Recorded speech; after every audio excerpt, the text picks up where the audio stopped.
hari Minggu dan selamat beribadah bagi kita semua.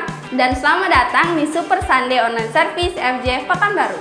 Saya percaya kita semua pasti dalam keadaan baik-baik saja. Oleh karena itu, boleh dong kita saling memberi salam kepada orang di kanan kiri kita dan katakan, "Kamu luar biasa." Dan seperti biasa, sebelum kita mengikuti ibadah, saya akan memberikan beberapa pengumuman. Bersama saya Widya Ayu, inilah FJF News minggu ini.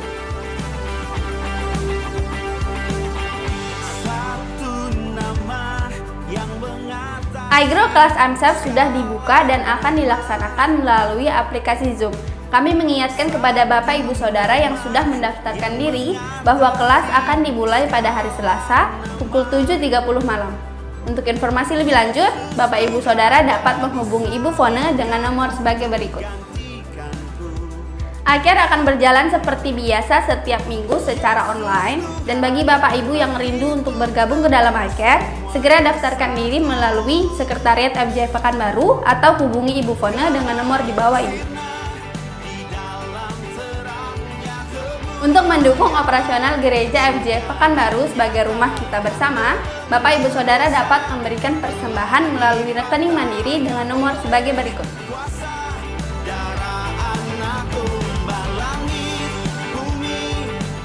Dan bagi Bapak Ibu Saudara yang memiliki kendala untuk memberikan persembahan melalui rekening, Bapak Ibu Saudara dapat memberikan persembahan melalui Akhir Leader atau menghubungi Sekretariat FJF Pekanbaru. Kami Departemen Diakonia masih membuka kesempatan bagi Bapak Ibu Saudara yang rindu untuk berbagi kepada saudara-saudara kita yang membutuhkan. Saya percaya uluran tangan saudara sekecil apapun dapat meringankan beban mereka. Untuk informasi lebih lanjut, Bapak Ibu Saudara dapat menghubungi Sekretariat FJF Pekanbaru.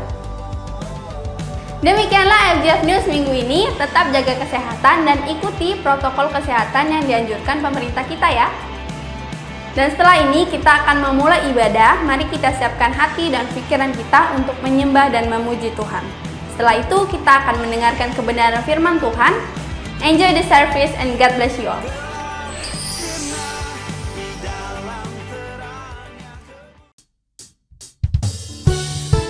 Shalom, selamat pagi saudara. Kita boleh bersyukur kalau kita boleh kembali bersama-sama untuk beribadah kepada Tuhan kita. Mari saudara, persiapkan yang terbaik bagi Tuhan kita. Haleluya.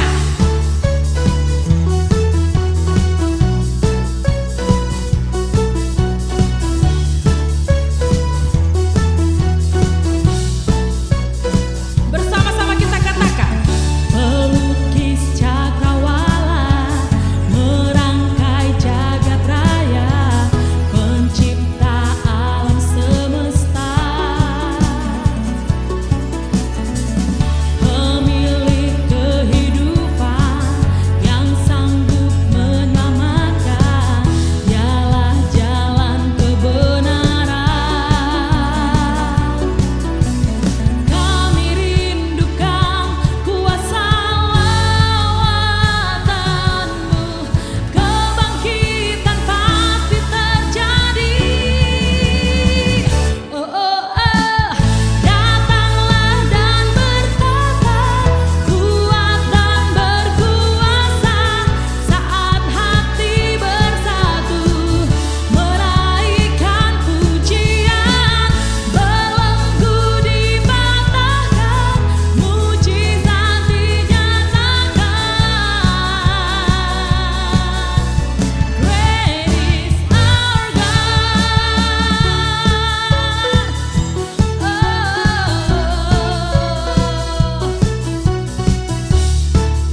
menyerahkan jiwaku sepenuhnya pada Yesus,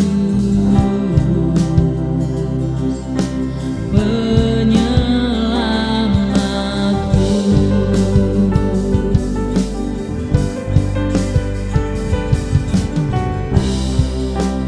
Melebihi akalku,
Ya, puji Tuhan, Bapak Ibu Saudara, selamat pagi.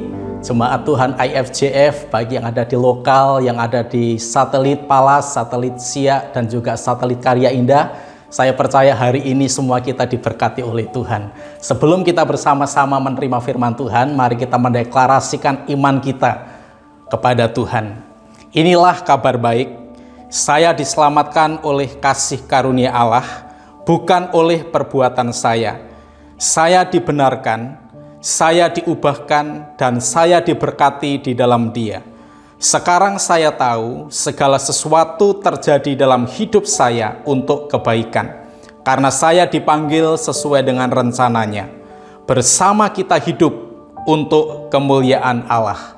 People is our mission, connect with God, make disciples. Mari kita sama-sama berdoa untuk mempersiapkan hati kita menerima firman Tuhan. Bapa yang baik, kami mengucap syukur buat pagi ini. Kami percaya Engkau ada di dalam setiap kehidupan kami. Hati kami siap untuk menerima firman Tuhan, urapi hamba-Mu yang penuh dengan kekurangan dan keterbatasan, supaya firman-Mu hari ini boleh memberkati setiap kami yang mendengarkannya. Terpujilah nama-Mu, kami naikkan syukur kami siap untuk menerima firman Tuhan. Dalam nama Yesus, haleluya. Amin. Ya, mari kita bersama-sama melihat firman Tuhan di dalam Yakobus pasal yang kedua, ayat yang ke-14 sampai dengan ayat yang ke-17. Ini berbicara tentang iman tanpa perbuatan pada hakikatnya adalah mati. Demikian firman Tuhan saya bacakan buat Bapak Ibu Saudara. Apakah gunanya, saudara-saudaraku, jika seorang mengatakan bahwa ia mempunyai iman, padahal ia tidak mempunyai perbuatan? Dapatkah iman itu menyelamatkan dia? Jika seorang saudara atau saudari tidak mempunyai pakaian dan kekurangan makanan sehari-hari, dan seorang dari antara kamu berkata, "Selamat jalan, kenakanlah kain panas dan makanan sampai kenyang," tetapi ia tidak memberikan kepadanya apa yang perlu bagi tubuhnya, apakah gunanya itu? Ayat 17, demikian juga halnya dengan iman, jika iman itu tidak disertai perbuatan, maka iman itu pada hakikatnya adalah mati. Kita bersama-sama belajar iman dan perbuatan. Jadi dalam Yakobus pasal yang kedua, mulai ayat 14 sampai ayat yang ke-26 ini berbicara tentang iman dan perbuatan. Dan ada beberapa contoh di dalamnya bahwa iman harus disertai dengan perbuatan. Iman itu pemberian Allah secara gratis. Firman Tuhan berkata bahwa iman itu timbul dari pendengaran, dan pendengaran oleh firman Kristus. Tetapi ingat, ketika firman itu kita terima, iman kita timbul, iman itu bentuknya pasif. Arti pasif, iman itu belum bisa bekerja. Arti pasif, iman itu belum produktif, dan iman itu mati. Bagaimana supaya iman itu bisa bekerja, sehingga kita bisa melihat tokoh-tokoh iman, di mana Allah menyatakan iman mereka. Iman mereka bukan iman yang pasif, tetapi iman mereka adalah iman yang aktif, artinya iman yang bekerja. Dan iman itu bisa bekerja melalui setiap pribadi lepas pribadi yang sudah dikaruniai iman. Ketika mereka mendengar firman, iman itu timbul dari pendengaran, dan ketika mereka berbuat atau melakukan seperti apa yang sudah mereka terima melalui firman, itulah iman yang aktif atau iman yang produktif, dan iman itu iman yang hidup. Kita bisa melihat sama halnya ketika kita punya uang. Uang itu ada dua sisi. Dan uang itu tidak akan bisa berfungsi, tidak bisa dipergunakan, tidak bisa transaksi apabila hanya satu sisi. Dua sisi harus berjalan bersama-sama. Baru uang itu bisa kita pakai sebagai alat transaksi yang sah untuk pembayaran. Demikian juga iman dengan perbuatan. Tidak bisa dipisahkan. Iman dan perbuatan itu berjalan bersama-sama, dan disitulah iman itu hidup. Iman itu aktif, produktif, dan bermanfaat. Nah, dalam ayat-ayat ini kita akan melihat dua contoh iman yang aktif, iman yang hidup, iman yang produktif. Yang pertama bisa kita lihat ayat 21 sampai 23. Saya akan bacakan, dikatakan demikian. Contoh yang pertama, bukankah Abraham bapa kita dibenarkan karena perbuatan-perbuatannya ketika ia mempersembahkan Ishak anaknya di atas mezbah? Kamu lihat bahwa iman bekerja sama dengan perbuatan-perbuatannya. Itu iman menjadi sempurna. Dengan jalan demikian genaplah nas yang mengatakan, lalu percayalah Abraham kepada Allah, maka Allah memperhitungkan itu kepadanya sebagai kebenaran. Karena itu Abraham disebut sahabat Allah. Contoh yang pertama jelas mengatakan bahwa perbuatan dengan iman itu tidak bisa dipisahkan. Alkitab mencatat bahwa Abraham diperintahkan oleh Tuhan untuk mempersembahkan Ishak anaknya. Bagi Abraham tidak mudah, tetapi bukti iman Abraham disertai dengan perbuatan-perbuatannya. Bapak Ibu Saudara nanti bisa lihat di dalam Kejadian 22, di situ mengkisahkan mulai ayat 1 sampai dengan ayat yang ke-19. Perjalanan Abraham ketika melakukan perbuatan imannya. Allah memberikan perintah, persembahkan anakmu yang tunggal. Bagi Abraham tidak mudah karena anak ini adalah anak perjanjian. Abraham menunggu 25 tahun. Anak ini lahir. Setelah anak itu tumbuh menjadi remaja, tiba-tiba Allah berfirman kepada Abraham, ambil anakmu yang tunggal, persembahkan ke salah satu tempat di Moria. Disitulah Abraham melakukan perbuatan iman yang saya percaya tidak mudah. Dan mungkin tidak ada orang yang bisa melakukan seperti apa yang Abraham lakukan. Alkitab mencatat Abraham membawa Ishak. Lalu Ishak disuruh membawa kayu bersama dengan bujangnya. Bapak Ibu Saudara bisa renungkan ketika dalam perjalanan menuju ke tanah Moria. Ishak berkata, "Papa, ini sudah ada kayu, sudah ada api, di mana anak domba yang akan dipersembahkan." Bagaimana kondisi itu ketika Abraham mendengar apa yang dikatakan oleh Ishak? Hatinya tergores, teriris-iris. Dalam jeritan hatinya dia berkata, "Anakku, engkaulah yang akan aku persembahkan. Engkaulah yang diminta oleh Tuhan untuk dipersembahkan di tanah Moria. Itu sebabnya aku membawa engkau berjalan bersama-sama dengan aku." Bagi Abraham tidak mudah. Tetapi ingat bahwa ini merupakan sebuah perbuatan Abraham melakukan seperti apa yang difirmankan oleh Allah. Iman dan perbuatan berjalan bersama-sama. Sampailah mereka ke tanah yang disediakan oleh Tuhan. Ketika Abraham mau membakar api, mau menyembelih Ishak, disitulah ada domba jantan yang tersangkut di semak belukar.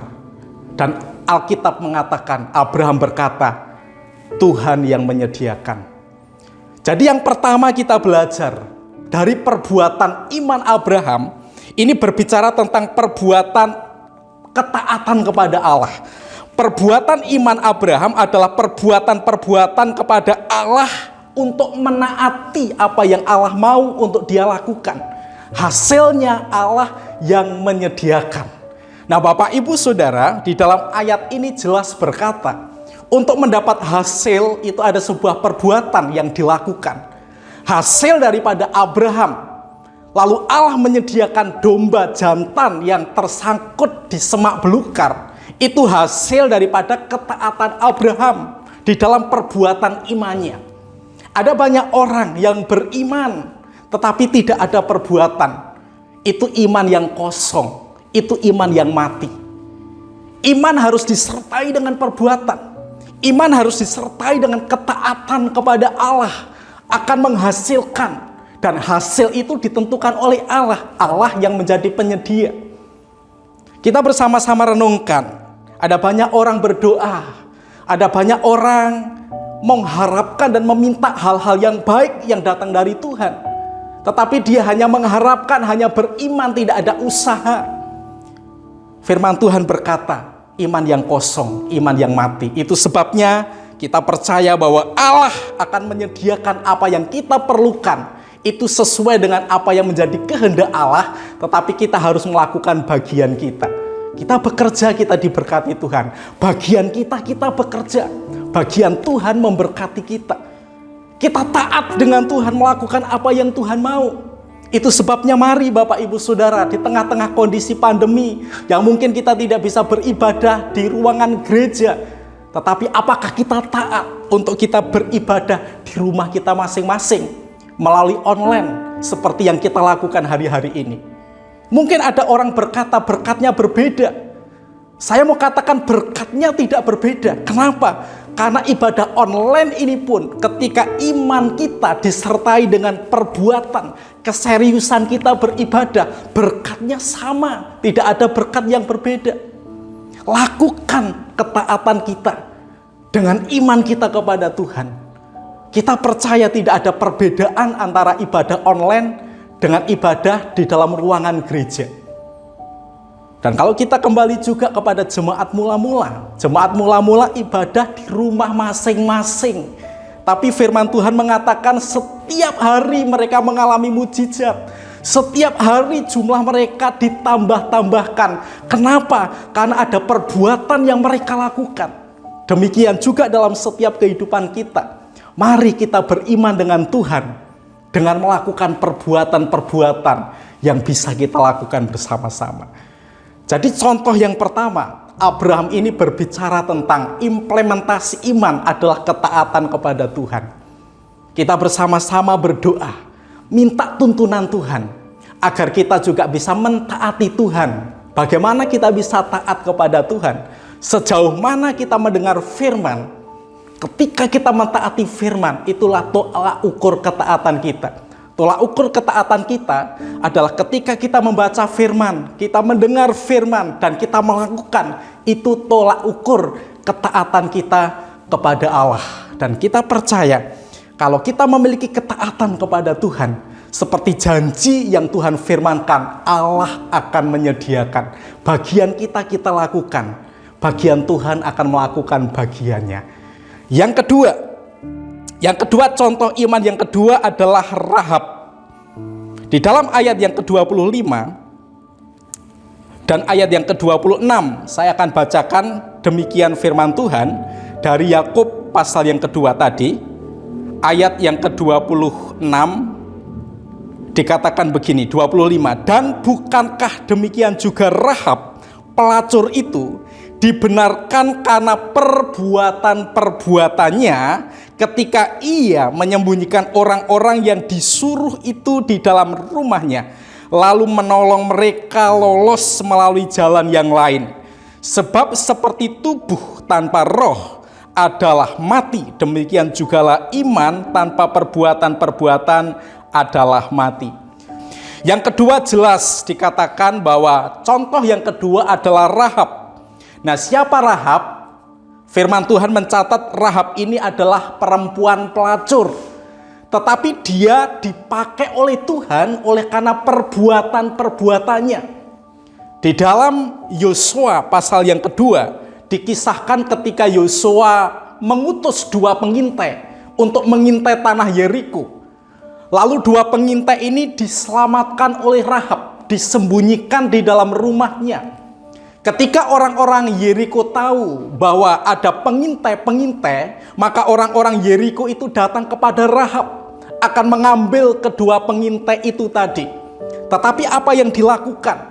Yang dilakukan oleh Rahab menyembunyikan 2 pengintai itu hingga sampai 2 pengintai itu menjelajahi kota Yeriko, dan akhirnya 2 pengintai itu pulang.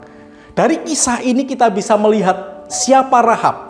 Rahab adalah tokoh iman yang oleh karena perbuatan-perbuatannya menyembunyikan 2 pengintai, dan dia punya risiko yang sangat besar. Konsekuensinya sangat besar apabila diketahui menyembunyikan 2 pengintai, maka Rahab ini akan dibunuh.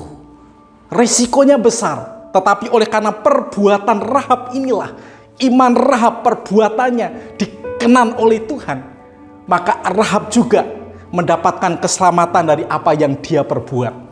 Dari kisah Rahab kita bisa belajar, ternyata keselamatan itu penting. Rahab mengetahui keselamatan dua pengintai yang diutus oleh Yosua, maka dia lakukan sekalipun dia punya konsekuensi yang sangat tinggi. Jadi hari ini mari, melalui Rahab kita bisa belajar, ternyata keselamatan itu penting bagi orang-orang yang belum diselamatkan. Melalui peristiwa-peristiwa yang terjadi dalam setiap kehidupan kita, mungkin kita ada di rumah, tidak ada sesuatu yang tidak bisa untuk kita lakukan. Bapak Ibu Saudara bisa berdoa, mungkin bagi orang tua kita yang belum diselamatkan, bagi anak-anak kita, suami istri kita yang belum diselamatkan. Karena keselamatan itu hal yang sangat penting. Sama seperti Rahab menaruhkan perbuatannya melalui imannya untuk menyelamatkan kedua pengintai itu. Dan hari ini, poin yang kedua perlu kita bersama-sama renungkan. Ada sebuah hal yang perlu kita lakukan, yaitu keselamatan bagi jiwa-jiwa, bagi orang-orang yang belum diselamatkan. Kita bersama-sama punya satu misi. Misi kita adalah people. People is our mission. Tujuan kita utama adalah keselamatan bagi jiwa-jiwa. Mari Bapak Ibu Saudara, melalui iman kita akan berbuat sesuatu bagi jiwa-jiwa yang belum diselamatkan. Mungkin kita bukan penginjil, kita bukan pengkhotbah, tetapi kita bisa berdoa. Kita punya target melalui iCare kita bisa mendoakan orang-orang yang ada di sekitar kita. Kita bisa berbagi kasih kepada mereka. Karena apa? Karena itu perbuatan iman yang harus kita lakukan. Dan kita percaya kalau Rahab pelacur bisa melakukan hal itu karena perbuatan imannya, saya dan Bapak Ibu Saudara pasti bisa melakukan, sekalipun itu kecil. Berdoa bagi jiwa-jiwa yang belum diselamatkan. Ketika mereka mendengar, kita bisa bawa mereka ke iCare kita masing-masing. Kita bisa muridkan di dalam iGrow. Dan kita percaya mereka menjadi pribadi-pribadi yang nantinya akan boleh juga dipakai oleh Tuhan. Jadi mari Bapak Ibu Saudara, di dalam ibadah kita hari ini berbicara tentang iman dan perbuatan. Yang pertama, iman disertai dengan perbuatan ketaatan seperti apa yang Abraham lakukan.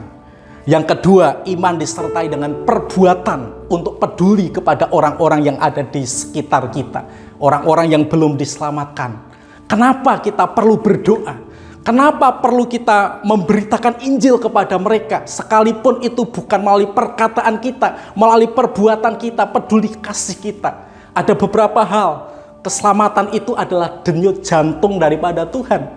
Firman Tuhan berkata, karena begitu besar kasih Allah akan dunia ini, Ia mengorbankan, mengaruniakan anaknya yang tunggal untuk keselamatan. Arti kata keselamatan jiwa adalah denyut jantung daripada Allah. Yang berikutnya, keselamatan jiwa itu menentukan kehidupan dan kematian seseorang. Firman Tuhan berkata, upah dosa ialah maut, tetapi kasih karunia Allah adalah hidup yang kekal. Ketika satu orang diselamatkan, ada kehidupan di dalam surga. Yang berikutnya, keselamatan menentukan kemuliaan saya dan Bapak Ibu semuanya. Alkitab berkata satu orang diselamatkan, malaikat surga bersorak-sorai di dalam kerajaan surga. Itu sebabnya mari bersama-sama di dalam renungan firman Tuhan hari ini, taatilah apa yang firman Tuhan katakan. Perbuatlah iman kita. Bukan iman yang pasif, bukan iman yang mati. Tetapi berbuatlah. Karena firman Tuhan mengatakan bahwa iman harus disertai dengan perbuatan. Demikian renungan firman Tuhan. Tuhan memberkati kita semuanya. Hari ini kita bersama-sama akan mengambil bagian di dalam perjamuan kudus. Dan kita percaya melalui perjamuan kudus ini merupakan sebuah deklarasi yang bisa kita terima melalui tubuh Kristus yang terpecah-pecah, melalui darah Yesus yang tertumpah, pengorbanan Yesus buat keselamatan kita. Dan setelah perjamuan ini kita juga berdoa buat keselamatan bagi orang-orang yang ada di sekitar kita, kepedulian kita. Kita percaya iman kita, perbuatan kita itu akan menjadi hal yang baik bagi banyak orang. Sebelumnya mari kita berdoa untuk firman Tuhan dan kita akan masuk di dalam perjamuan kudus. Bapa yang baik, kami mengucap syukur buat renungan firman Tuhan yang sudah kami dengar bersama-sama. Hamba-Mu terbatas, tapi kami tahu Engkau Allah yang tidak pernah terbatas. Hari ini hamba berdoa firman-Mu Engkau tanamkan di dalam hati kami semua, supaya kami memiliki iman, dan iman kami bukan iman yang mati, tetapi iman yang hidup. Ketika kami melakukan perbuatan-perbuatan iman kami, kami berdoa di dalam nama Yesus, supaya kami menjadi orang-orang yang taat, melakukan seperti apa yang Tuhan mau, dan menjadi orang-orang yang memiliki kepedulian terhadap orang-orang yang belum diselamatkan. Taruh itu dalam hati kami semua, dan kami percaya firman-Mu iya dan amin. Terima kasih Tuhan, terima kasih. Terima kasih Bapa. Mari kita ambil roti dengan tangan kanan ke atas, dan saya mengundang Bapak Ibu Saudara untuk boleh bersama-sama bangkit berdiri. Sebelum kita makan roti, firman Tuhan berkata, ini adalah tubuh Kristus yang terpecah-pecah. Ketika kita makan roti, yang ini adalah tubuh Kristus yang terpecah-pecah dengan iman, ada kesatuan roh di dalam setiap kehidupan kita bersama-sama. Terima kasih Tuhan, kita bersama-sama berdoa. Bapa yang baik, kami mengangkat roti dan kami imani ini tubuh Kristus yang terpecah-pecah. Kami akan makan dengan iman, menjadi peringatan Engkau yang sudah memberikan keselamatan bagi kami. Melalui tubuh-tubuh-Mu yang terpecah-pecah, Engkau memberikan keselamatan di dalam tubuh jiwa kami. Kami berdoa mengucap syukur dan kami akan makan roti ini dengan iman di dalam nama Tuhan Yesus Kristus.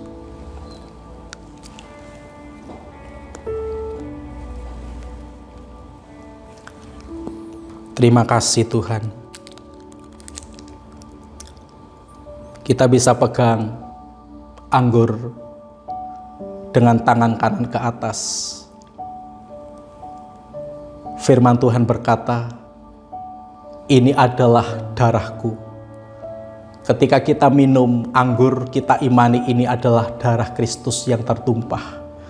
Ketika kita minum anggur, ini adalah darah Kristus yang memberikan pengampunan, yang memberikan kemerdekaan, dan yang menjamin kehidupan kita di dalam keselamatan yang kekal. Kita berdoa sebelum kita minum anggur yang kita percayai ini adalah darah Kristus yang tertumpah. Kami mengucap syukur buat darah-Mu yang tertumpah bagi kami. Dan kami mau katakan, melalui darah Yesus kami diselamatkan. Kami diampuni segala dosa-dosa kami. Melalui darah Yesus kami menang, kami dimerdekakan. Bahkan kami menjadi orang-orang yang lebih daripada orang-orang yang menang.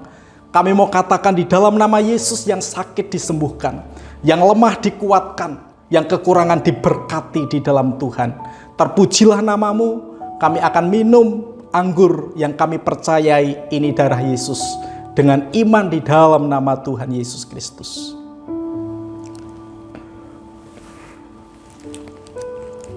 Terima kasih Tuhan. Kami mengucap syukur untuk perjamuan. Kami sudah makan tubuh-Mu yang terpecah-pecah, minum darah-Mu yang tertumpah. Kami bangga punya Engkau yang sudah mengorbankan diri buat kami. Kami mengucap syukur. Bapa di dalam surga, kami berdoa di dalam nama Yesus untuk setiap umat-Mu, setiap jemaat-Mu yang sudah mengambil bagian di dalam perjamuan kudus hari ini. Diberkatilah, diberi kekuatan, diberi kesehatan, diberi berkat-berkat Tuhan yang melimpah dalam kehidupan mereka. Terpujilah nama-Mu. Kami mengucap syukur buat perjamuan kudus dan juga buat firman Tuhan yang sudah kami dengar. Kami mengucap syukur, kami berdoa di dalam nama Tuhan Yesus. Haleluya. Amin.